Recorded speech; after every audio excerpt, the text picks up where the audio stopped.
Good evening. It is 7 o'clock, and I'd like to call this meeting to the order. Will the clerk please call the roll? Ms. Wu, Here? Mr. Evans, Here. Ms. Hersey, Here. Ms. Colacetti, Ms. Bishop, Here. Ms. Wilkin, Here. Mr. Quisenberry, Here. Mayor Marlin. Here. First order of business is approval of minutes of the previous meeting. We have minutes from August 7th, 2023. Can I have a motion? So moved. Second.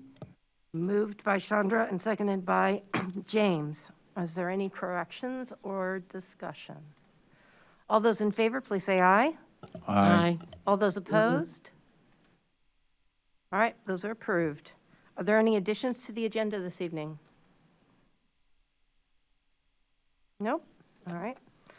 Presentations and public input. I don't see any presentations listed, so we'll go ahead and move forward with public input. For anybody who would like to address the committee of the whole, please step up to the microphone and state your name for the record. You'll have 5 minutes.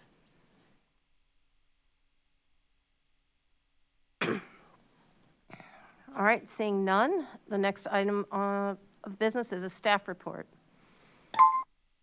No staff reports this evening? So for our new business, we will start with ordinance number 2023-09033, an ordinance approving a final subdivision plat for Fieldstone Subdivision Plan Number 1, Plan Case 2478S23 from Community Development. Is that Kevin? Marcus?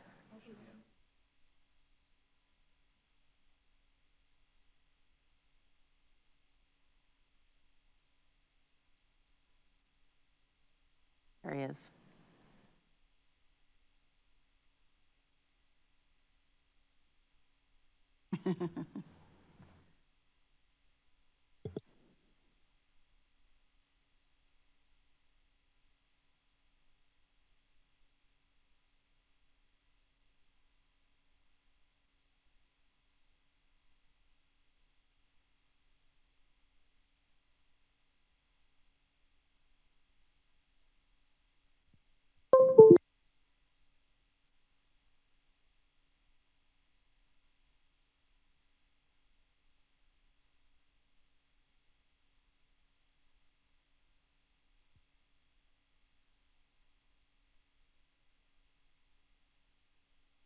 Marcus, you have the floor for whenever you're ready. Thank you. Nolan Atkins, on behalf of Fieldstone Investments, requests approval of a final plat for Fieldstone Subdivision Number 1. The applicant wants to subdivide a 3.52 acre tract of land into 14 lots to be developed for single-family homes. The subdivision would be part of the Stone Creek development. At its September 7th, 2023 meeting, the Plan Commission voted unanimously with 6 ayes and 0 nays to approve the preliminary plat and to forward the proposed final plat to City Council with a recommendation of approval as presented. Staff concur with this recommendation. City Council has approved preliminary and final plats for several sections of Stone Creek development since 1997. The proposed subdivision generally conforms to the configuration proposed in the original 1997 preliminary plat. The Urbana Land Development Code regulates preliminary, final, and concurrently submitted plats. Preliminary and final plats are required to show many items. The proposed final plat generally conforms to the approved preliminary plat and has been forwarded by the Plan Commission for council review. The property is located at the intersection of Colorado Avenue and South Stone Creek Boulevard, and the proposed subdivision is consistent with the R2 zoning district's development requirements and is consistent with the comprehensive plan's future land use designation of residential suburban pattern for the site. No waivers, deferrals, or variances have been requested from the requirements of the Urbana Land Development Code or the Urbana zoning ordinance. More background and site details are available in the staff report and the council Exhibit A. Staff findings are summarized in the council staff report. And we have some photographs of the site. This is looking southwest towards Lot 102 and northwest towards Lot 101. There are 13 lots on the south side of Colorado Avenue and one to the north. And then this is looking directly south towards lots 102 and 114, and the lower picture is looking north towards Lot 101.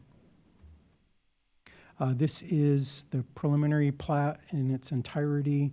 This was reviewed and approved by Plan Commission. Preliminary plats do not get recorded. And this is a close-up.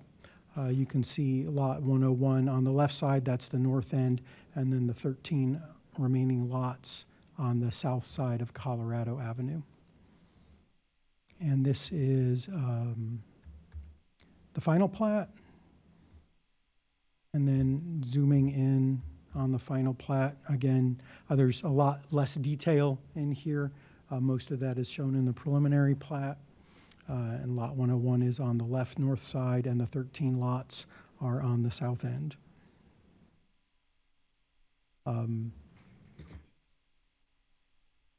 Mr. Nolan Atkins, the applicant, is here to answer any questions you might have. And recommendation is forwarded from Plan Commission to approve the requested, that should say final plat. And then staff concur with the recommendation to approve that final plat and request that the ordinance be placed on City Council's consent agenda. And I'm happy to answer any questions you might have. All right, would the applicant like to provide any comments? Or would you just like to wait for any questions? I can wait for questions. Okay, thank you. Are there any technical questions either for the applicant or for staff? Grace?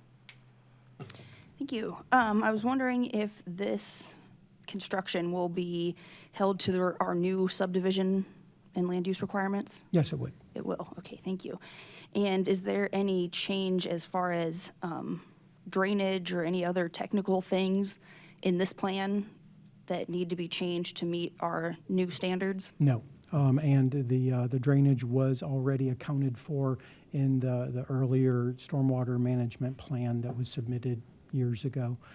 As the plat gets reviewed and approved by the engineering division, they will continue to ensure that any drainage is handled, and as well as when we have any individual house developments, that drainage will also be reviewed. But the drainage requirements were already accounted for in the earlier plat development. I'm just asking that there's not a significant change in any more strict standards in our current one that needs to change from Correct. the original plan. Okay. Yes. Thank you. James? Thank you. I'm looking at the map that's actually right up there. And so this is the final plat for Fieldstone subdivision number 1. I noticed to the south, there's additional land that follows Stone Creek down and around. Yes. Would that be a different subdivision if that came? It doesn't look like that has been platted yet. Correct. So that would be Fieldstone 2 or Possibly, something like that? or whatever name the future developer And- might want to. Same thing for the east side of the road there, but I think the east side of the road is maybe not owned by this group anymore. Is that, I'm not sure who owns. that part of the property to university's east. property now, or the foundation's property? Sir, would you mind coming up to the microphone? Thank you. Thank you. You are correct, to the east is owned by the university, so that is their property. And then to the south, we're not involved with that parcel, so we wouldn't have any input on what is done there in the future. That's a different private owner for that Correct. parcel? Mhm. Okay, thank you. I was just curious. Mm-hmm. Any other questions? I have a question, if I may. Absolutely. Chandra? I noted the street trees, they'll be installed just as they were previously. When I looked at those photos that you showed of the plots more trees on them, would those be knocked down and then the the other street trees replanted, or what's the process for the trees? As I understand it, the street trees that were installed that would fulfill the street tree requirement are those that are in the median, which are Right. these here. And those, as far as I know, would not be impacted or affected during construction. Okay. And additionally, I saw in the minutes that Ms. Sims questioned about whether the HOA covenants had any language regarding inclusion or exclusion or equity, but I don't think that question was really answered. Were you able to look at those HOA covenants? The HOA covenants have not been submitted yet. That is not part of the final platting process. They would get recorded when the plat gets recorded. That is simply, though, a acknowledgement of that legal document and its list of restrictive covenants having been accepted by the city and recorded. The city does not get involved in private covenants. Well, I just wondered if they exist currently, were they submitted with the previous plats? Because it sounds like the HOA president intends to extend those covenants into the new properties that'll be coming on. That would be a discussion between the applicant and the HOA president or the members of the HOA. Okay, thank you. As I said, the city doesn't get involved in establishing those covenants.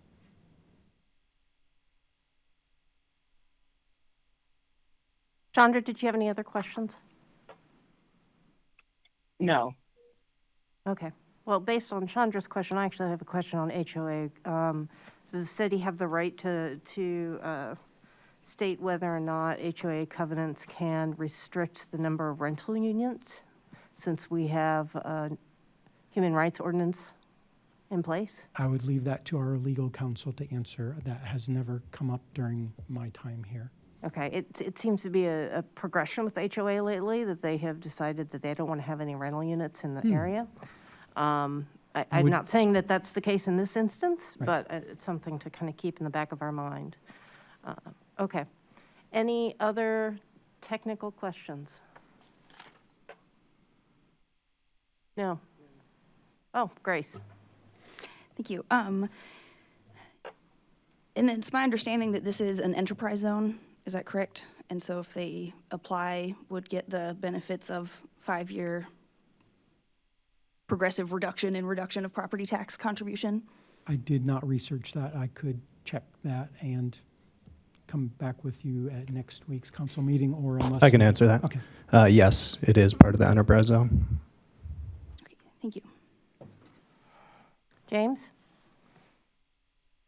Chris?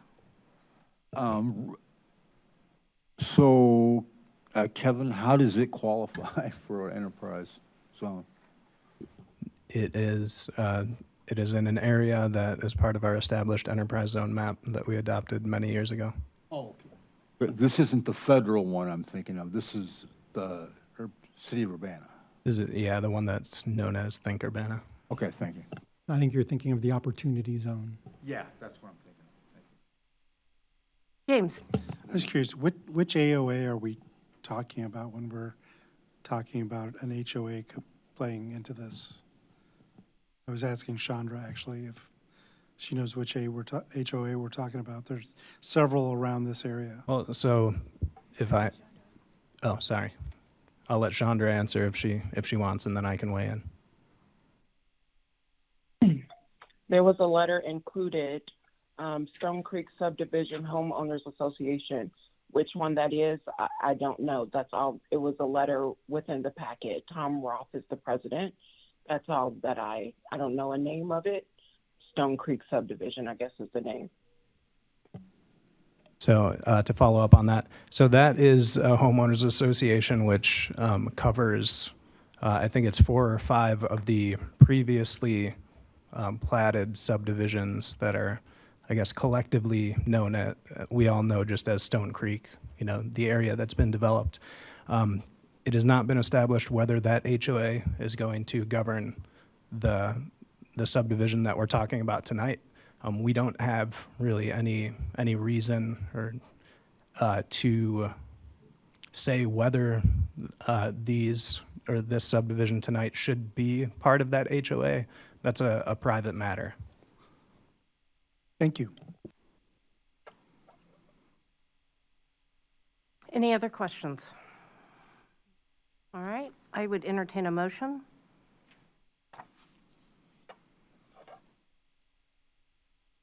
I will make a James? motion. I move ordinance number 2023-09-033, an ordinance approving a final subdivision plat, Fieldstone subdivision number 1, plan case 2478-S-23, to the city council for approval on the consent agenda. Second. Moved by James and seconded by Chris. Any discussion? Grace? I have some discussion, and there may be still a question in here for staff somewhere, sorry, that wasn't mentioned earlier. I want to go back to the HOA covenants. I think this is a really important issue. Historically, that raises a lot of red flags to hear that some of our most affluent subdivisions have covenants that have historically been used for racial and wealth discrimination or whatever else it may be. You mentioned renters as another great discriminatory use for these kinds of tools. So that raises, I think, huge red flags, and I appreciate Chandra bringing that up. So as far as saying, the city doesn't get involved with private covenants and it's a private matter, I understand that to some extent, but also I'm not going to approve a discriminatory new subdivision for being built. So I'm not saying that is the case. That's not what I'm saying. My question here, I guess, maybe two questions. One is if it would be possible to have some insight into these covenants, because again, I'm not saying that's what they are. I just want to be sure that that's not what they are. So if we could have some information for that before next week, I would much appreciate it. And then also, as Mary Alice kind of alluded to, what about the human rights ordinance? So where does that fall into play? Because I think that's, for me, that's not the right attitude to just say it's a private matter, so the city has no place in it. If it's a different place, like that's where the Human Rights Commission and officer come in, and that's where it's restricted, I think that makes sense. But I would appreciate some more clarification on the covenant itself and how the city does monitor not having discriminatory covenants. I think we would have that discussion with the executive and legal divisions, as it, I believe, falls outside of the planning division. But thank you for bringing it up, and we can check into it. All right, any other discussion? This is an ordinance, so we need a roll call, is that correct? All right, will the clerk please call the roll? Ms. Wu, Yes. Mr. Evans, Yes. Ms. Hersey, Yes. Ms. Bishop, Yes. Ms. Wilkin, Yes, for now. Mr. Quisenberry. Yes. All right, that motion carries on to the consent agenda at the next meeting.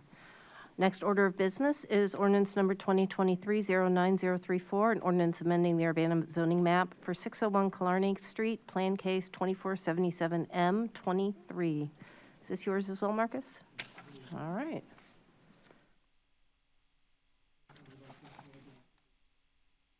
What? Okay. I wanted to apologize for being tardy No for coming problem. in. We knew you were in the building.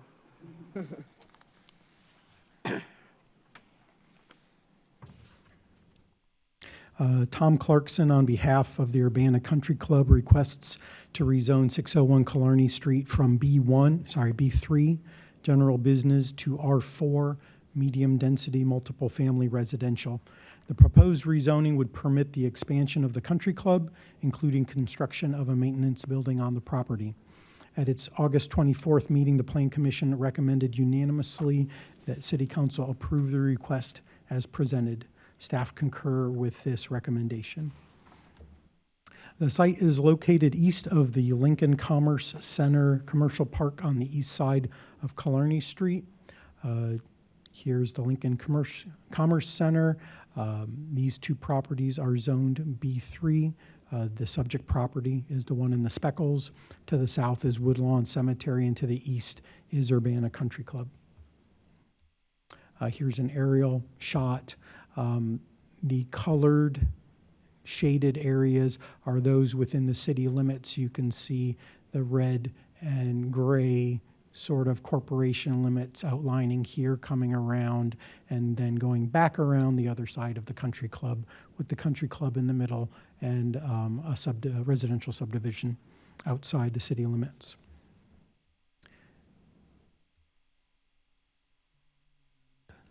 And then we have some photographs looking south towards Woodlawn Cemetery. Killarney Street is here on the right-hand side, and then looking north towards I-74. The applicant wants to construct a new maintenance building for the country club on the property. The parcel must have a zoning classification that permits the principal use of the country club, as this maintenance building would be considered an accessory use of that country club. The current B3 zoning does not permit country clubs, while the proposed R4 district does. The property has been vacant since at least 1940. More background and site details are available in the staff report. The Plan Commission agreed with the findings of fact in the staff report, including that the proposed rezoning to R4 would be compatible with the park future land use designation by the 2005 Comprehensive Plan and compatible with the adjacent CRE and County Ag 2 zoning districts. The public would benefit from the parcel being developed into any compatible use, including residential, park, or country club. So this is the snippet from the comprehensive plan. The subject property is here, and it's a split between the park, future land use, and the light industrial land use, with the institutional land use of the Woodlawn Cemetery to the south. As I mentioned, at the 24th of August public hearing, Planning Commission voted unanimously to recommend that City Council approve the requested rezoning, and no issues were discussed. Staff concur with the recommendation to approve the requested rezoning. I'm happy to answer questions. Mr. Friend is here from the engineering firm representing Mr. Clarkson, and Mr. Clarkson is here, as well as Scott White. They can answer any questions you might have as well. Would you like to say anything to the committee or wait for questions? All right. Any technical questions for the applicant or for staff? James? So R4 is the most compatible for building a maintenance shed for a golf course? Any residential zoning district, I believe, would permit the country club, as well as I think the CRE and maybe ag zoning districts. But because of the potential for future multifamily residential development, staff recommended that they consider the lowest density multifamily residential designation, because it would also allow the country club to expand into that area. Okay, and the country club's currently in the county, right? It's not in the city.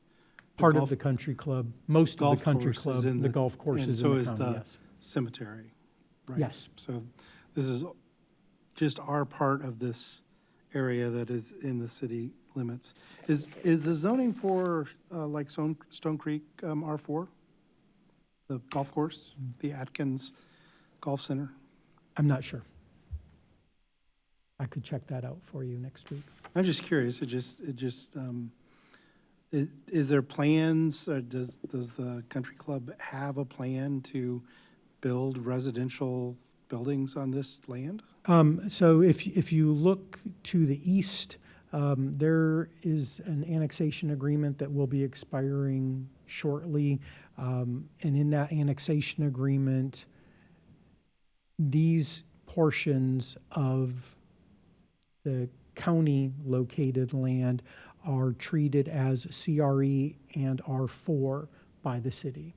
There was a plan years back to develop medium-density multifamily residential, basically in the area where the maintenance building is.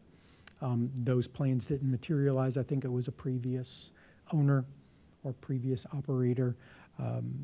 So I think there may be plans in the future, options to build residential, but that's,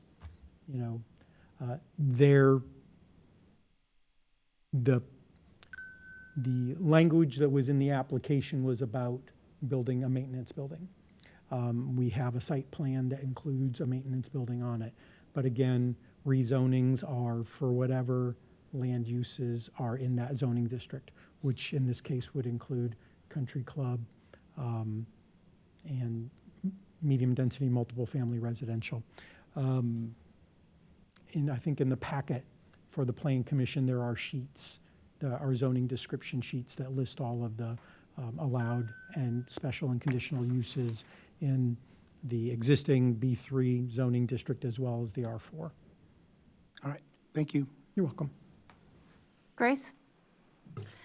Thank you. Sorry, Marcus, I'm struggling to orient to this map. I don't know if you could help me again, because I see the country club is like in the middle of this picture. That's what I think of as the country club. If I drive on that country club road past the nature center and stuff, that's what I think of as the country club, but that's not what we're talking about right here, right? Correct. And that's in the county. The actual country club is not in Urbana, is that right? Correct. That's in the county, okay. Yes. So across the street in that highlighted section of B3 Yes, is in Urbana, and that's the subject property. correct. right?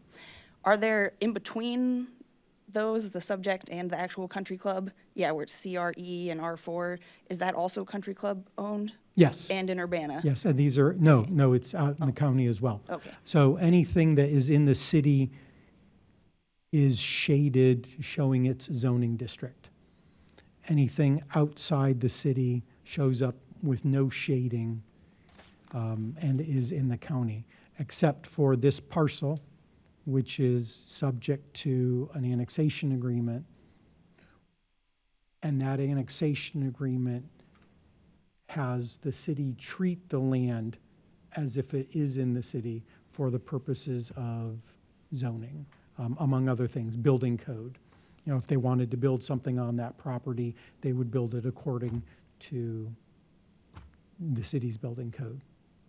In that section in purplish pink in B3 with the subject of what we're talking about here, Yes. is that's currently the only country club property in Urbana? Is that right? This property also to the north of that property is theirs as well, but they are not choosing to rezone that at this time. And they recently acquired this, I think, maybe within the last 5 or 6 years. Thank you. You're welcome. Grace? Okay, so currently, that's just vacant, there's nothing there at all. Correct. Okay, and Woodlawn Cemetery has no desire to expand? I have no idea. You have no idea? Okay, okay, so who owns that property right now? This property here, The property that, the property that folks want to build on? the B3. Urbana Golf Club LLC, I believe, is its name. Oh, okay. They already own it. I was It's gonna owned say, by so the golf country club. club actually owns that property? Yes. Oh, okay. I just wanted to get it, because I got turned around, and I live around there, and I got turned around. Yes. So. Yes, you drive by, and I think it's currently Well, being you kind of have to cropped. go through the country club since I've really never been there, that makes it difficult to know what roads actually lead off of Country Club Road up through the Urbana Country Club. Right. Okay. All right, any other questions? Would somebody like to make a motion? Before you do that, Chandra, do you have any questions? No, I do not. Thank you. Okay, all right. So I would entertain a motion.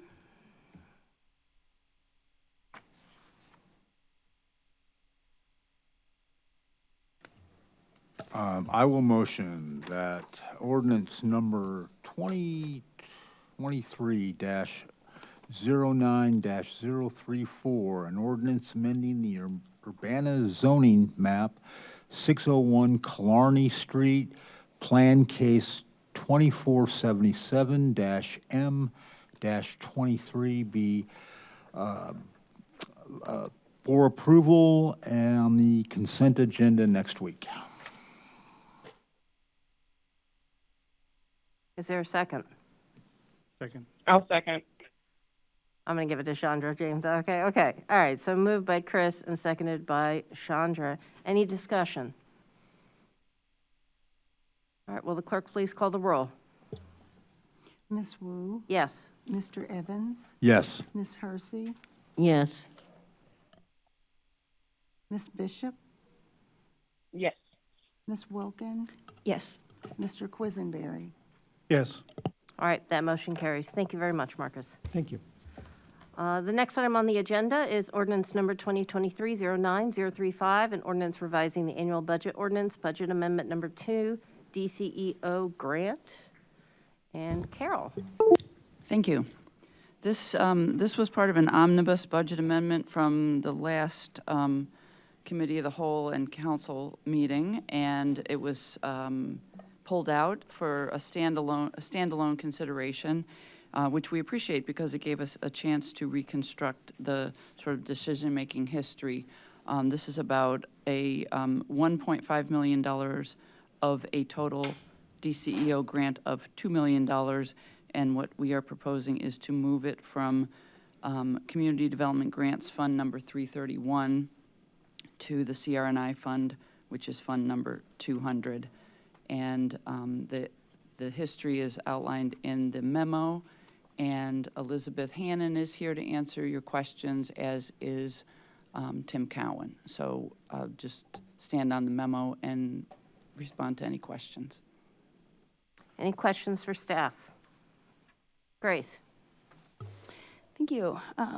Thanks for putting together some more information and having this discussion again so soon. My one question is, did we receive an additional $1 million grant from DCEO specifically for fire station construction? That has not been brought to council for acceptance yet, but we expect to do that soon. But it's been, I guess, as far as DCEO awarded it and we still need to accept it, is that where that stands?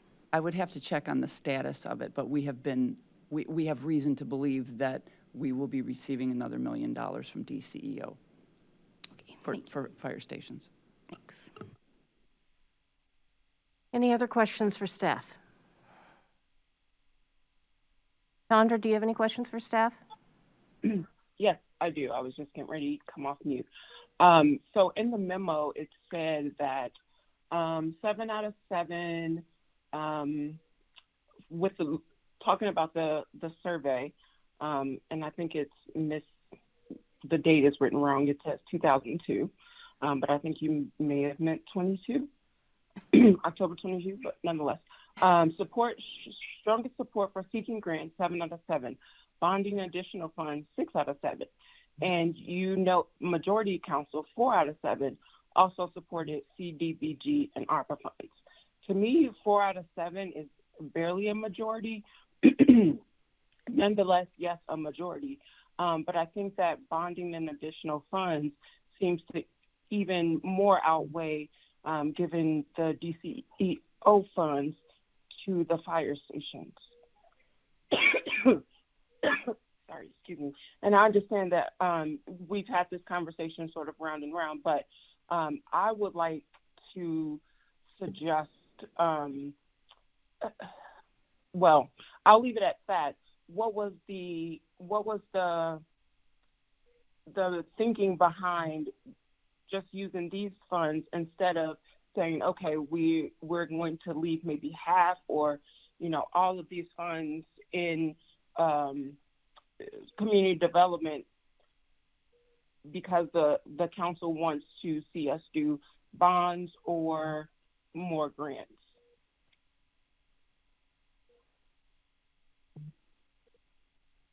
I'm not sure I understand the question. I'm sorry.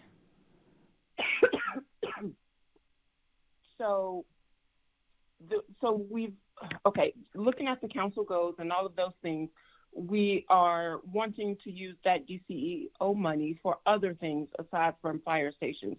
why wouldn't bonding and seeking grants be more considered or weighed more heavily instead of using the CDBG funds, in which, you know, council has said over and over that they would like to see other funds invested in other areas. I just like a point of clarification, because I'm trying to understand as well. So, Chandra, are you suggesting that this particular grant is CDBG funds and not DCEO? Because DCEO and CDBG are two different things. I'm sorry. Yes, you're right. The DCEO is inside community development, and so I keep confusing those. Yeah, it is. So why aren't, okay, why that division of the funds, 500,000 and 1.5? Like, why only leave 500,000 in the capital development, community development, capital improvement plan projects?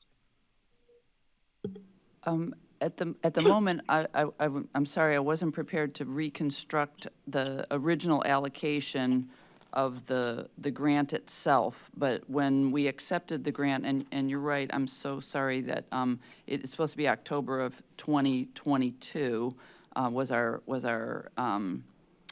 survey, but the grant was accepted, I think, in September, if I remember correctly, September of 2022, and it was at that time that the proposed allocation was approved, with the $1.5 million going to community development capital improvement projects.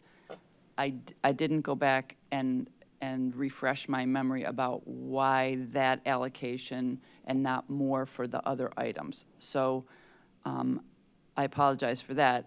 But the fact is That's fine. that was the allocation. And so then we proceeded from that point. Okay. Is that helpful, or is there more that you want me to respond to? I'm sorry. Yeah, that's fine. You said you don't remember why that was the split of the money, and that's fine. And I also am looking at the slide that you included in the packet from, I'm not sure what, I don't remember what presentation that was from. Maybe it was the capital improvement plan slide, where the heading is grants awarded, allocated, and program. I think when I saw the 1.5 DCEO grant for reconstruction fire stations 2 and 3, I didn't know it was allocated. I thought it was still under awarded at the time of that presentation, because it has 3 different headers, I guess. So, but at the time of that, so I'm asking, at the time of this slide, it was under allocated, not awarded or programmed? So I think, I'm not sure, I'm going to turn to, well, I'll just let Tim answer. I'm not even going to start. Go ahead. It's page 68 in the packet, or item S3. Yeah. Yes. Yeah, I know what you're referring. Chandra, this is Tim. Yes, that essentially was awarded, and the allocation was happening through the CIP. Within the CIP itself, it's within the fund reports that showed the $1.5 million of the DECIO dollars going towards that, and the facilities project book showed us programming that $1.5 million in there for consideration. So as part of the CIP, the intent was that it was awarded, and we're allocating it, or we don't program that money. It was allocated towards that within the CIP. I see. Thank you. Yep. That's all the questions I have for now. All right, any other questions for staff? Grace? Thank you. It's kind of a big question, but I guess to clarify, I guess let me word it this way. My understanding is that we don't have a very clearly defined picture of the situation with potential funding sources for the fire stations, that we have some ideas, but that's not fully fleshed out yet. And that we also haven't really considered potentials for using this $1.5 million for direct community impacts. So I'm just wondering if that is a correct assessment, that I feel like we don't fully have those pieces of information in detail, or if you feel like we do. So I just want to clarify what Tim said. I'll put it in my words because maybe it's a little more layperson-y. And this is something that I learned in kind of unpacking this, which is through the CIP, this money is allocated, this $1.5 million is allocated to the fire stations. The council approved that when they approved the CIP. So that's the state of play right now. It happens to be in Fund 331, which is a grants fund, and it can be spent out of the grants fund. But for cleaner, more efficient bookkeeping and transparency on the fire station projects themselves, and if you need more on this, Elizabeth can probably elaborate, we're proposing through this budget amendment to allocate it or spend it out of, transfer the money from the 331 fund, the grants fund, to the CRNI fund, 200. It doesn't mean it can't be spent out of 331, but it's cleaner if it's spent out of 200. That's really what this is. The allocation for fire stations actually already took place, which I didn't appreciate until we unpacked this. Sure, thank you for clarifying some things. I think that wasn't really my question, but I have some, that's okay, I have some thoughts on it, and I'll re-clarify, but I appreciate some of that background. And especially saying that you didn't really understand the gravity of this being in the CIP, and I didn't either. I didn't notice it. It's mentioned 2 small items within tables in a 108-page document while we were also doing the budget at the time. Maybe that's also around the time our packet was 1,000 pages that week, I'm not sure. But yeah, I missed this one thing in all of that stuff, and I was not aware of it being in there. I see that it is on the slide in May, and I appreciate that it was pointed out on the slide presentation. I must have missed this one / confusing it with other monies, because there's a lot of money and there are other DCEO grants as well. So I agree, I did not notice this or give my intentional consent or approval for this in the CIP. And my question, when you say that the funds can be spent for fire stations anyway, even if we don't do this budget amendment, is that implying that that's the plan? Even if we don't move this money, it will be spent on fire stations regardless because it's in the CIP? Well, I think there's a number of challenges associated with changing course at this point, and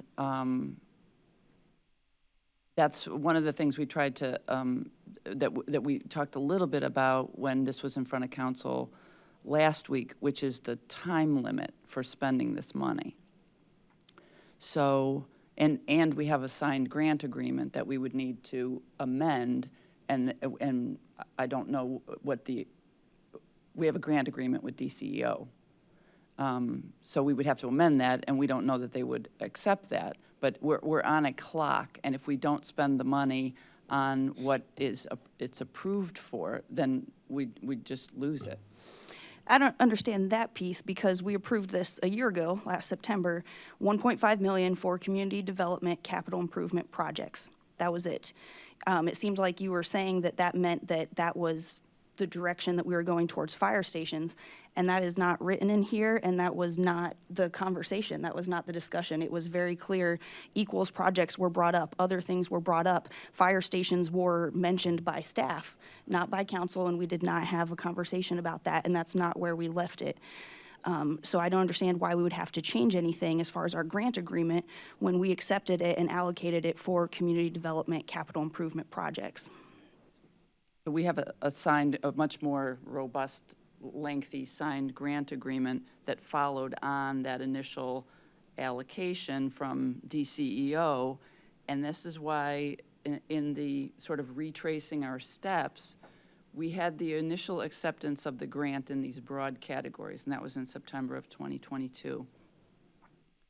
Then the reason why we had the 2x2s as it related to the $1.5 million, and I think it even says it on the little briefing sheet that we included here, was the staff was making the recommendation for two significant reasons why that we were suggesting the allocation to the fire stations, and that was because we could spend it before the deadline, the June 30th, the 2024 deadline, and it was a good alternative for finance, or, funding the fire stations, given the surveys that we had done where council was giving us a really strong direction to seek grants. This is a grant.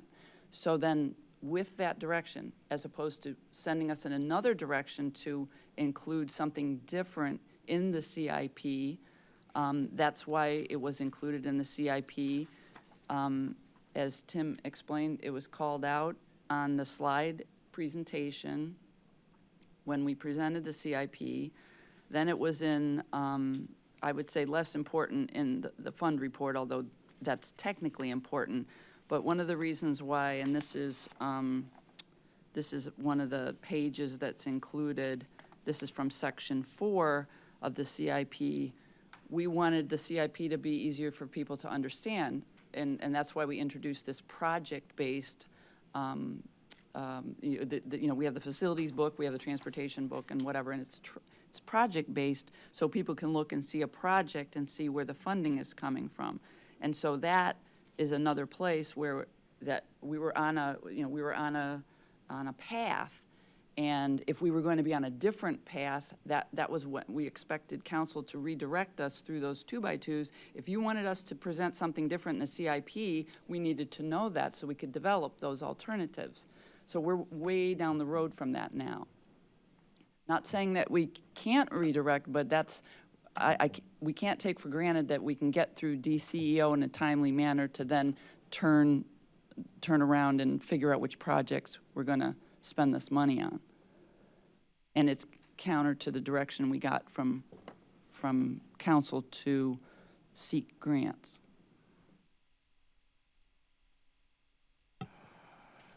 Bryce? I would appreciate if we could please have the actual agreement from DCEO, because if we accepted this in September, I'm not sure if you're saying that we accepted some money specifically that we said would go towards fire stations then, or if that was amended in March. No, the agreement wasn't until, it was transmitted back to us, I think it was fully executed in early June of '23. So yeah, I would appreciate if we could have that agreement. Again, I don't agree with having 2x2 private meetings as a way to decide major things like this. And if I could go back to the other question that I was trying to ask a few questions ago was, again, I feel like we don't have full information about, for instance, could or how could we use this 1.5 million on direct community benefits still? What are the options there? And on the other hand, more details about the fire station funding. What would be the impact if we didn't use this? We already got an additional $1 million. If we swapped that out, is there another $500,000 we could take somewhere else? What would be the interest difference over the lifetime of bonds if it were reduced? I feel like there's a lot of details that we don't have answers yet. And I guess that was my question is, do you feel like we have those things? Because my impression is that we don't have all those pieces of information yet.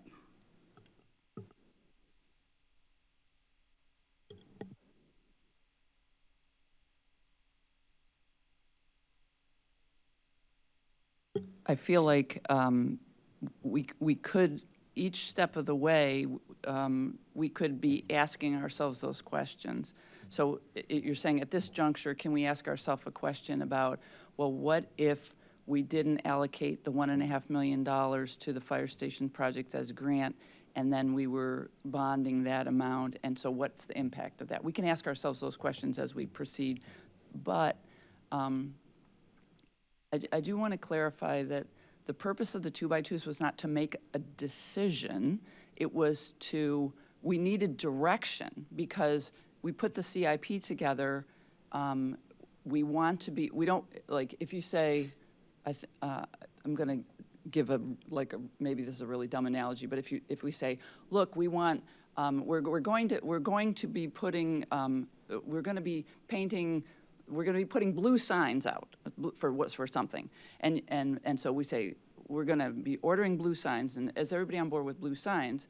And then if we get to the point where actually going to order the blue signs, and people go, no, we want green signs. Then it's like, well, if we had known that that people wanted green, then we would have been proceeding with that. And so it was to get that sense of, do you agree with the direction that we're going? Because that it has a cascading effect as it relates to the CIP and subsequent decisions. So we can revisit decisions as we go, but there's a cost to the organization, there's a risk that we won't be able to spend the money on time, and there's an impact, as you noted, on the fact that we might end up having to bond more and spend more on interest. We can reassess at various points, but we expect that once decisions get made, then we continue to kind of progress in a direction. Sharice? I guess, a question that I have, and not for staff, but for Grace, actually. What is direct community, what is that? Direct community, what did you say?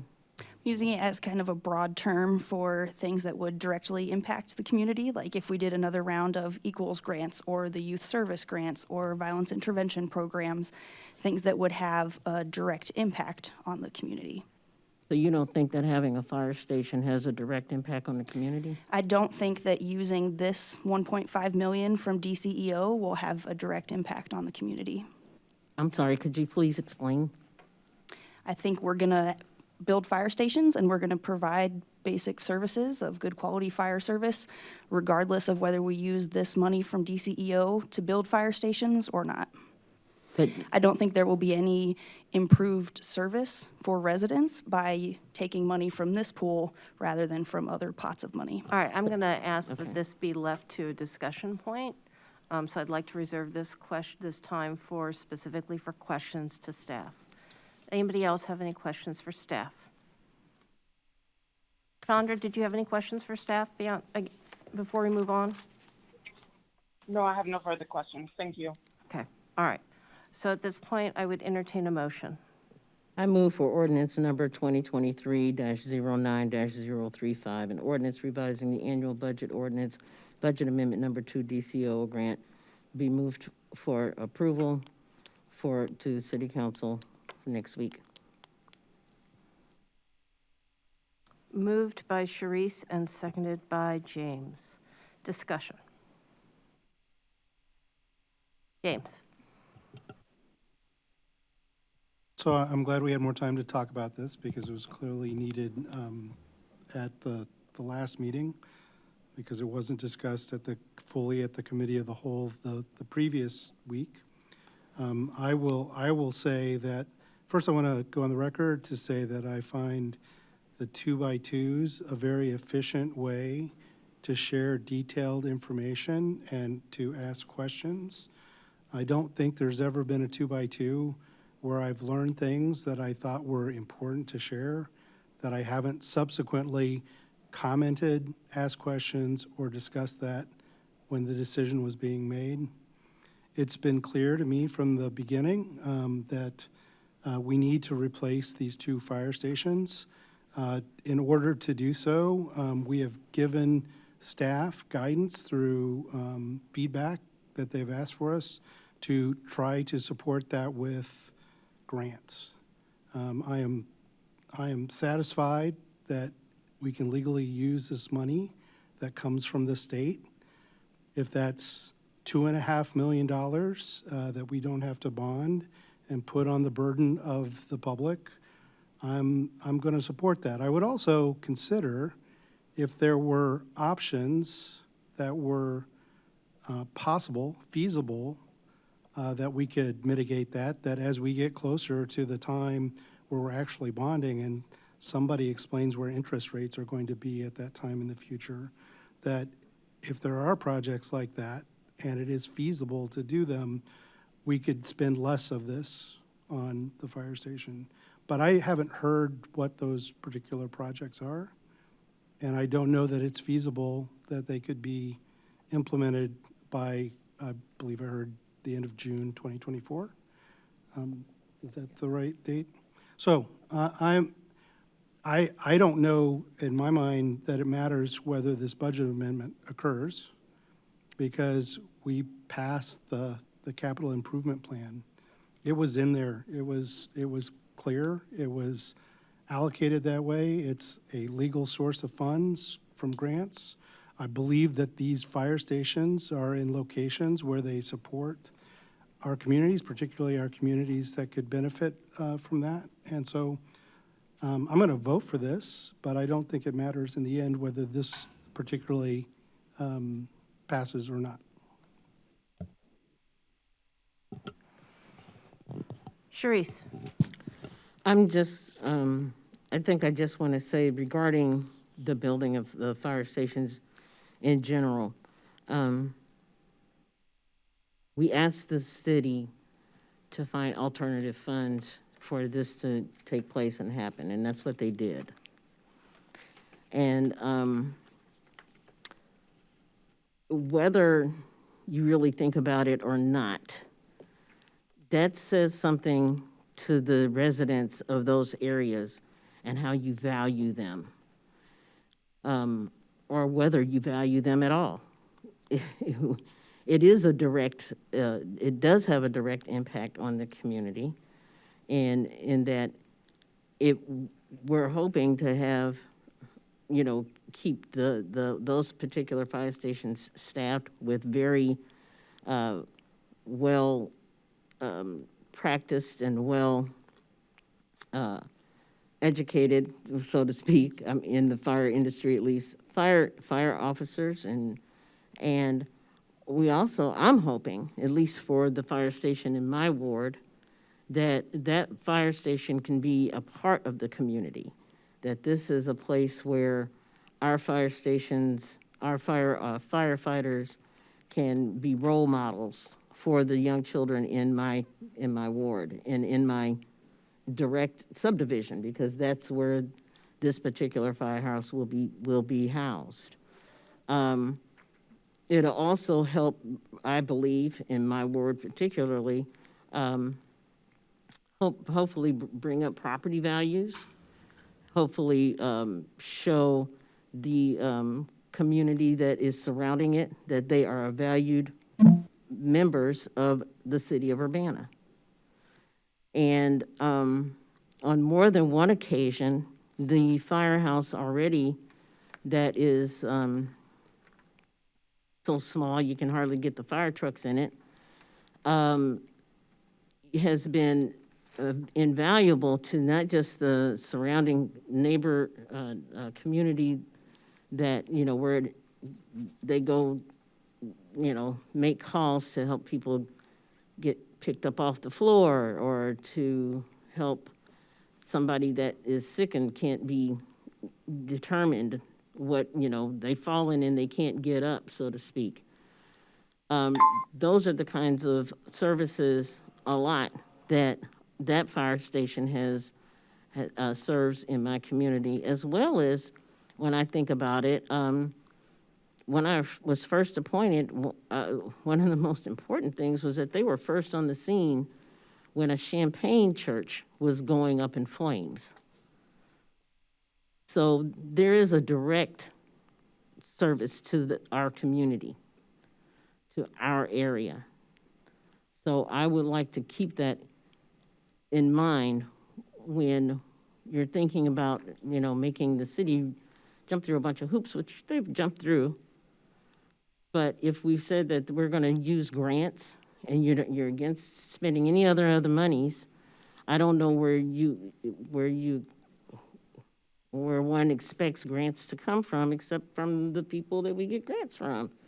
And if we can use those monies, I think that it behooves the city of Urbana to use those monies to keep our fire stations up to date and keep our communities feeling safe regarding those particular services.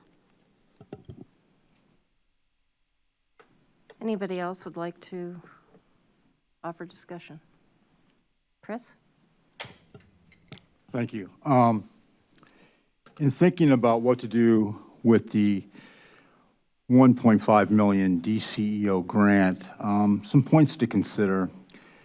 What is the Department of Commerce and Economic Development about?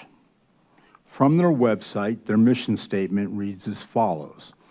The mission of the Illinois Department of Commerce and Economic Opportunity is to create equitable economic opportunities across the state of Illinois by attracting and supporting major job creators, investing in communities, strengthening Illinois world-class workforce, fostering innovation, ushering in the new clean energy economy.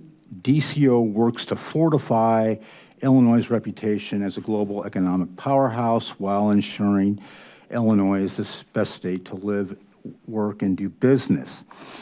So the point is, it's not that we told staff to go get grants.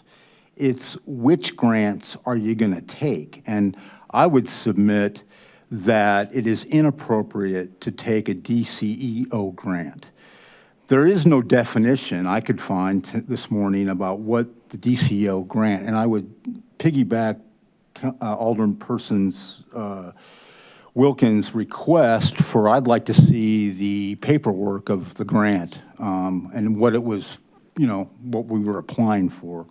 Because under the and I did hear that tonight that we did move money from community development to public works with this grant. So looking at DCEO's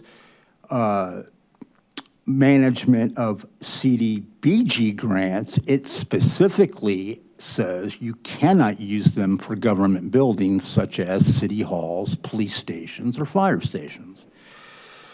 So below is a list of capital improvement projects from the Urbana City Council goals that I think would be more appropriate for this grant from the FY 22-23 that would be a better use of this $1.5 million DCEO grant, and in keeping with what I think is the intended spirit of DCEO funding.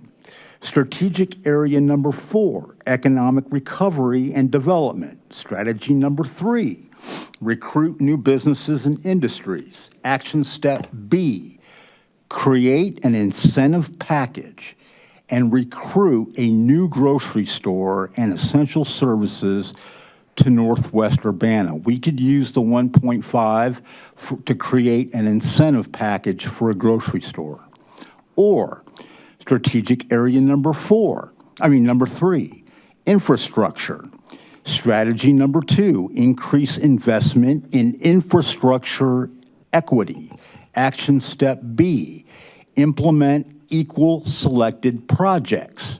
Action step C, develop budget and strategy to take advantage of infrastructure grant funding for underserved areas and prepare for grants for shovel-ready projects. Or strategic area number 2, housing.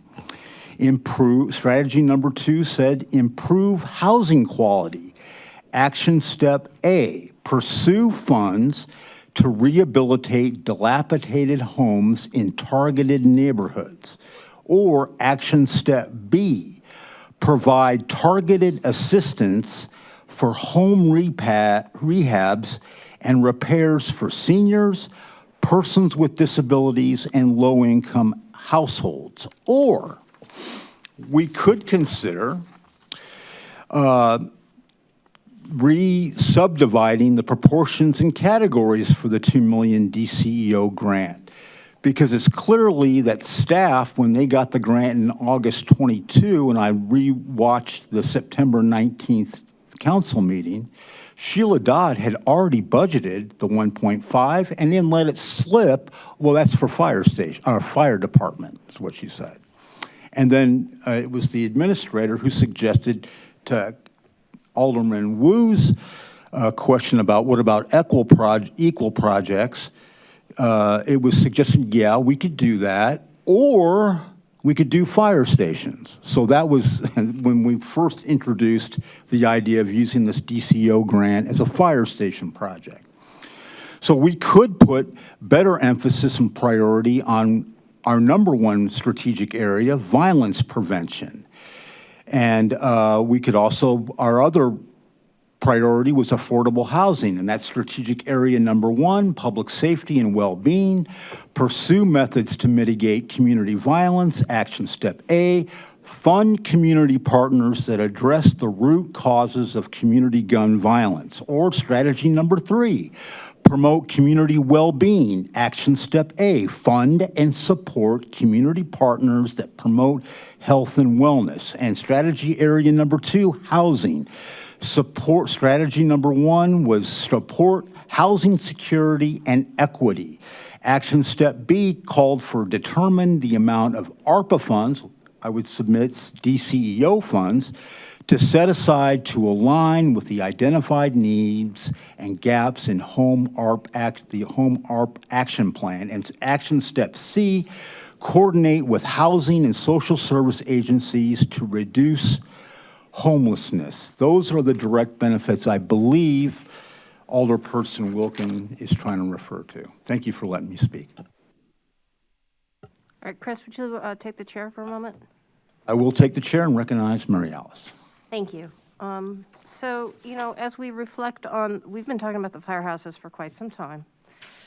And one of the things, and we've done a lot, the staff has done a lot, not only working with different engineers in terms of the development, giving us lots of different options in terms of what we were going to build, having an open house. But I'll tell you one of the things that, there's 2 really big things that resonated with me as we talked about these firehouses.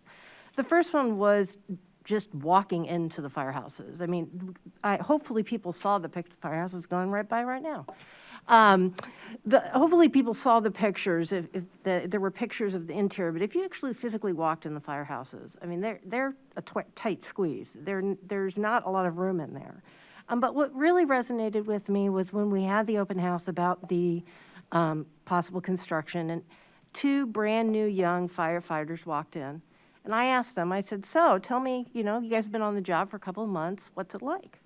And I said, oh, we love working at the fire station. I said, but what are the firehouses like? I said, well, we work over on Lincoln. I said, it's not really weatherproof over there. The snow comes in, we had to dig ourselves out because there's a gap in the door, and all the snow blows in, it's cold in there. So these are 2 very energetic young people who had agreed to join the firefighters of Urbana and are working up in the Lincoln fire station that we are planning to hopefully demolish soon and start rebuilding. And I bring this up because I think that there's a couple of things that I'd like to keep in mind as we talk about the firehouses. One, we are an employer, right? We have to offer safe working environment for people. But 2, what does it say about our communities and the types of facilities that we build for people to work in those communities? We have to be able to build an inviting and well-functioning firehouse for both Firehouse 2 and Firehouse 3. Both of those areas are in desperate need of them. Now, I'm not going to pretend that this is a cheap endeavor by any stretch of the imagination. We are not going to get out of spending down our general budget. We're not going to get out of it by not borrowing money. We're going to have to do this in a strategic way for us to be able to build the right way. I understand people's concern about grants, but grants are there for a purpose. We don't say, hey, there's not a grant out there to build firehouses specifically. So we can't just go out there and apply for a grant to build a house specifically, a firehouse specifically. The reason I go into this, and perhaps I misunderstood what Chris had said, but when he was reading what the DCOE does, it says invest in community. Those are the words that were part of that mission statement. And to me, this is investing in that community. It's investing in those areas in Urbana who need new infrastructure to be able to support the residences and the businesses in those areas. All right, and with that, I'll take the chair back. Chair, it's given back to Mary Alice. Thank you. Chandra? Yes. I'm totally not against the fire stations. I voted for the fire stations before. I understand they need, updating, remodeling, better living situations for our firefighters. I just I appreciated this extra time to have these discussions, and I appreciate Carol going in and kind of giving us a timeline and refreshing our memory where things were in the CIP as well as the budget. I also understand that, I'd rather have grants fund these things than taking out, large bonds or whatever, loans, to cover this work. And I don't think that it says or sets a precedent that we care more about one thing than the other. I think that this says that we care about both, because the fire station is a place of, it can be a place of community within our community. And so we want the fire stations to be inviting, as Mary Alice said. So I will be supporting this. I'm glad I was able to ask my questions and get, majority of them answered. So I think this is an opportunity where we can, do something within our fire stations. Our firefighters are role models, and that can work to reduce violence. If there's, things coming out of there, we have a firefighter day where they come around the fire station and, explore the job opportunities there. It's teaching safety in the community, whether that's fire safety or, CPR or whatever the case. I think that we are doing both in rebuilding these fire stations. So I don't see it as a this or that in this case. We've been faced with a this or that before, and I don't see that in this case. So that's all. Thank you. Thank you. And I think, Grace, you had your hand up? Yes. Thank you. I have quite a few thoughts and points. I will try to lay them out clearly and concisely, and then leave it at that. One thing is about the 2x2s. Everyone has their own opinion. I don't think it's efficient because it takes time out of my work schedule, everyone else's time. For staff, they now have 3 to 4 separate hour-long meetings instead of having one conversation all together in public. I think some of the problem is then when we say, well, you already approved it in 2x2s, which has come up before. This case, not quite, because we did pass it in the CIP, and I didn't notice that. But in the past, like the crisis co-responder team, I think that's the problem, is when we have the 2x2s and say, well, now the decision's already made. You said blue and 2x2s, that's what we already ordered, so now it's too late to change it. And that has happened before. Or just say, we don't get to vote on it at all. I also want to clarify the difference between when we say looking for grants for fire stations versus CDBG.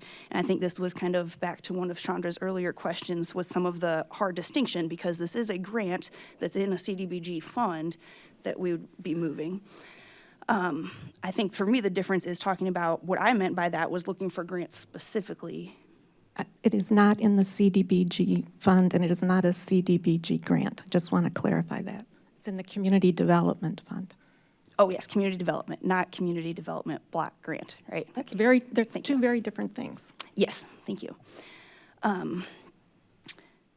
So what I meant with searching for grants would be looking for grants specifically for fire stations, like the one that we did do, and I think that's awesome to expect an additional $1 million, not by using community grants for this purpose, but by seeking out grants specifically for this.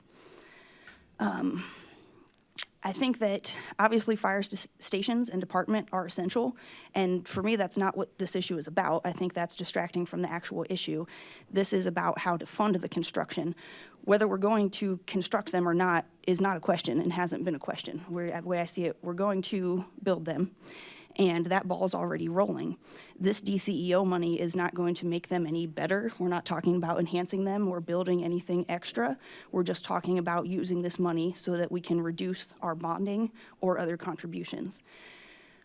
So I agree, fire stations are important, and we're gonna build them either way, and that's gonna happen, and that's what we need to do. This is about using this pot of money for them. So some of my thoughts are, I think this money should be spent on direct community impacts, like Chris listed from our, from other community need or from our council goals, rather than fire station construction.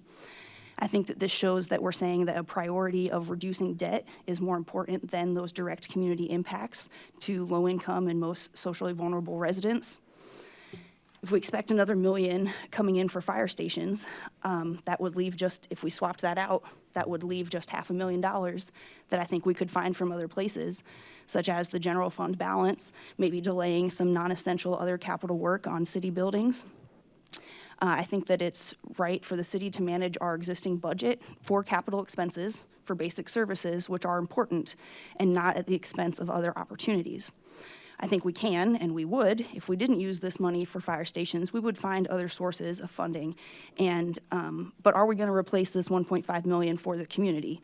I don't think so. I think it's just gone. I think this is make or break it for these community project opportunities, and it's not make or break it for the fire stations. We're going to do these either way, and I think that we could find other ways to do it.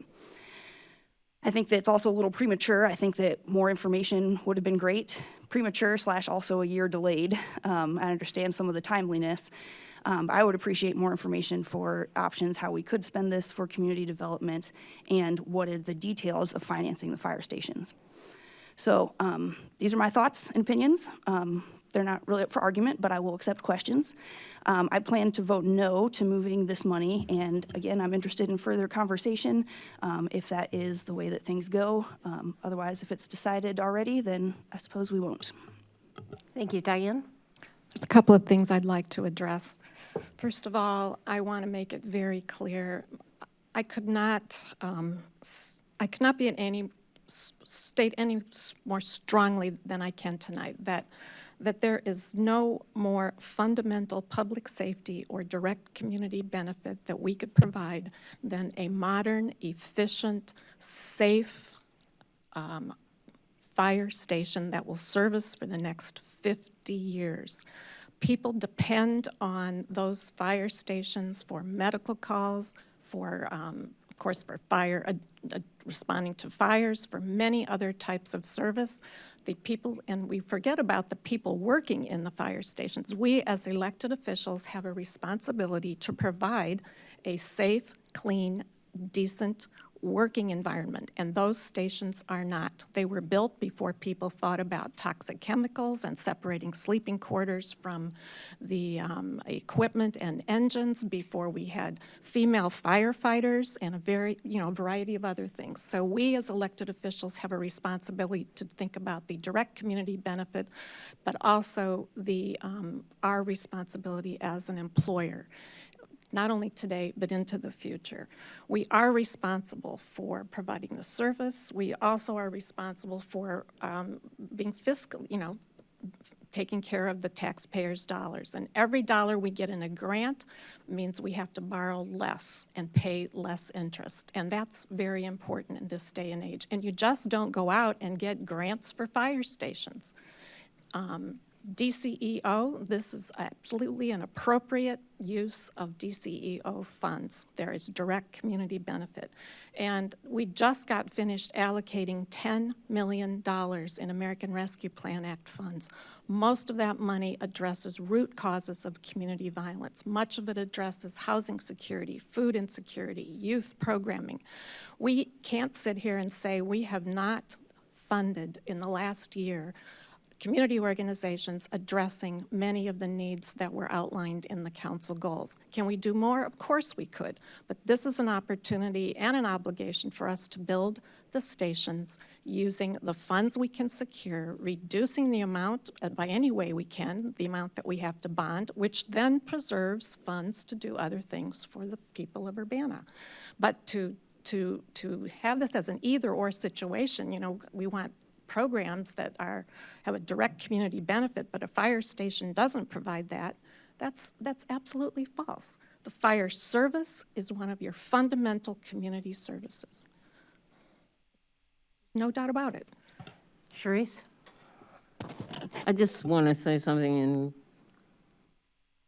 and, Chris and I had a very long conversation last week. Providing a more up-to-date and clean and efficient firehouse in my ward would probably make all the difference in whether or not even a grocery store shows up in my ward. Because that can be the beginning and probably a mitigating factor in anyone, because we can't force grocery developers to build in my ward. There hasn't been a grocery store in my ward since I was a teenager, or preteen even. So I would think that if such a business really wanted to, be there, they would have been there by now. That's number one. Number two, I think it helps. And as Diane said, possibly, when we talk about violence prevention, you can't prevent violence. You can reduce violence, you can subdue it, but prevention is not something, unless you know some way to get into somebody's soul to stop it before it starts, and we don't have the Minority Report happening here where there's pre-crime, okay? That doesn't happen. We don't have somebody going, oh my gosh, they're gonna, we don't have that. That's not happening. So violence prevention is a misnomer. There's no such thing as violence prevention. We can, and we have put monies toward violence and trauma and violence and trying to move folks into another direction. We put monies toward that. There's been monies toward that. But one of the things my neighborhood could use is role models. A lot of times, that's one of the strongest subduers to violence. Role models, positive role models. And I think that is something that firehouse could very well be in my community. I went to King's School when it was Hayes School, and I went to King's School when it was turned into King's School. And that firehouse that's on Lincoln Avenue was there the entire time I was going to that school, but not once do I remember us taking a walking field trip to visit the fire station. And if we have something that is that visible now, that is something that I believe could help with the children that attend King's School. That is an educational field trip that they could make. The children in my neighborhood that are growing up and just seeing those people as role models. And the thing is that the firefighters also, supply safety tips. They go in your house and inspect for carbon monoxide and smoke detectors, and they supply those things for the community. So the firehouses, even now, as raggedy as they are not apart from the community that they serve. They are a part of the community, but the housing is just not adequate. And that's all I want for the firefighters in my ward, is that they have adequate housing while they are serving my community. All right, I think everybody's had an opportunity to state their position on this. At this time, I'd like to ask the clerk to call roll. Well, yes, we had Sharice moved it and James seconded. Sorry. Did that go to the consent agenda or just the regular agenda? It can't, okay. Ms. Wu? Yes. Mr. Evans? No. Ms. Hersey? Yes. Ms. Bishop? Yes. Ms. Wilkins? No. Mr. Quisenberry? Yes. All right, that moves forward to the city council agenda for next week. That is all the new business for tonight. The next item is council input and communications. Would anybody like to offer input today? Chris?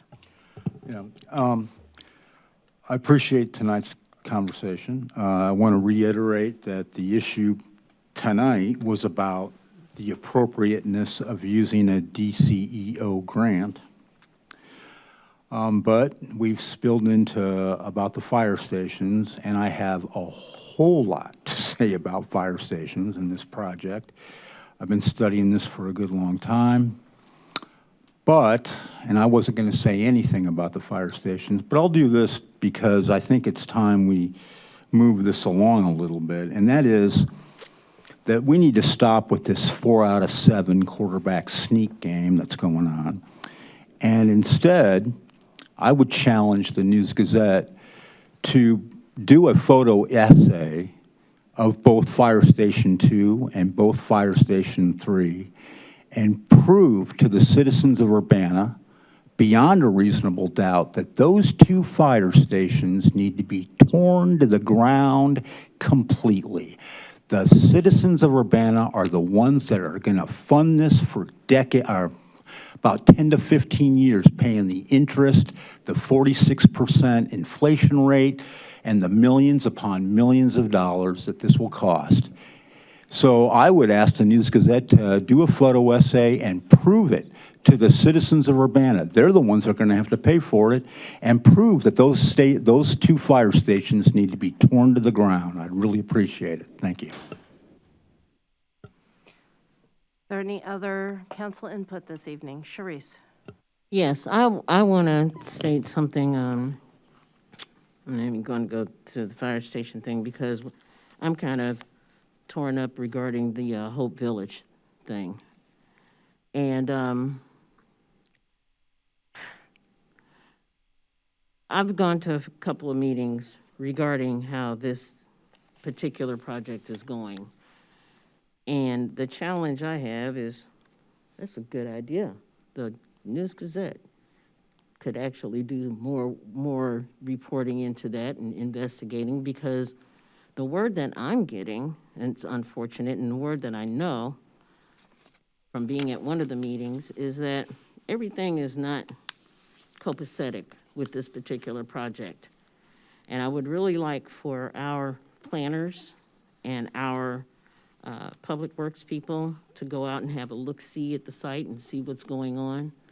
Because what I'm getting from Champaign officials, as well as the residents of Carver Park, is that they were told that not to park on the streets because Carl was going to be moving their work equipment in there, and the city of Champaign had no idea that any of this is going on. And I feel like I know they probably felt quite comfortable, hoodwinking the city of Champaign. It did come to a screeching halt when they found out.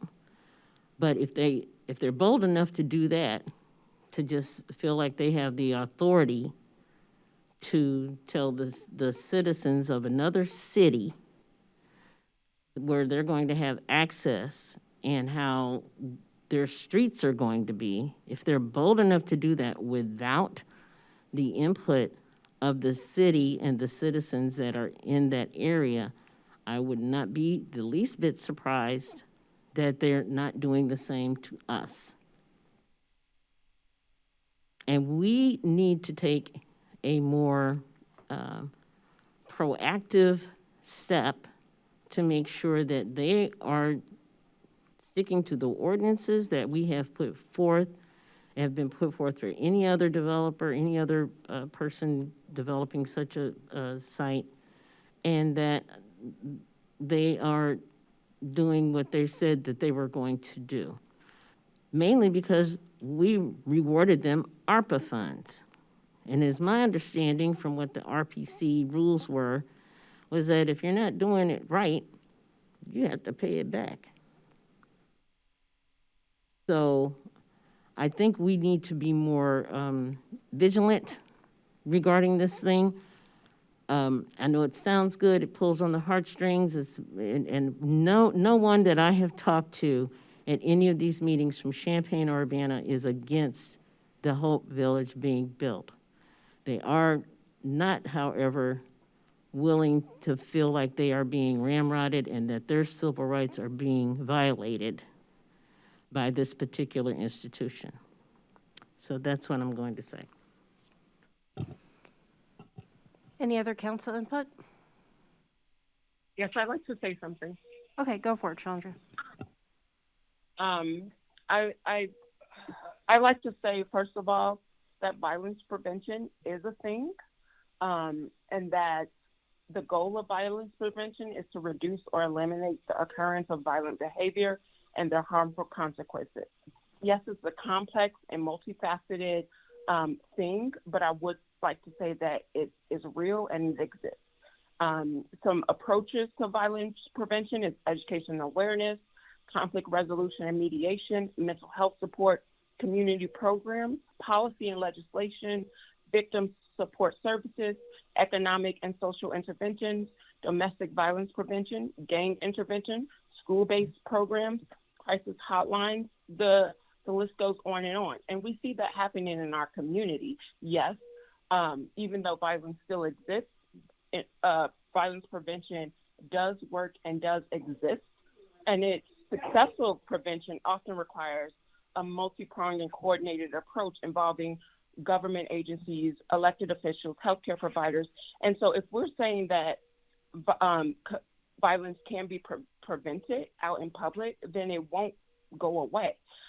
So I just want to lay that out there because I heard tonight that it doesn't exist and it wouldn't be deemed a public health crisis if it didn't exist. Thank you. All right, I believe everybody's had an opportunity to speak tonight. With no further business before this committee, this meeting is adjourned. Thank you very much.